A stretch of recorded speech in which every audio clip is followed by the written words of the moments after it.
Here's a flapper valve that I'm going to put in. Now it looks a little bit different than this one in that this just has two ears and this has a round circle on it. You see that? Now sometimes that will fit over the drain pipe and then you can just slip that down like this, right down through there, and you can hook the little ears.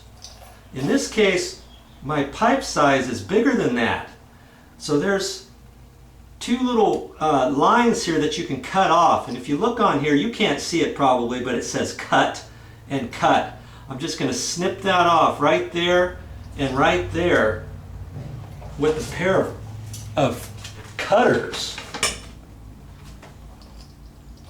Okay, so I'm just going to line that up and cut that and remove that. Okay? There.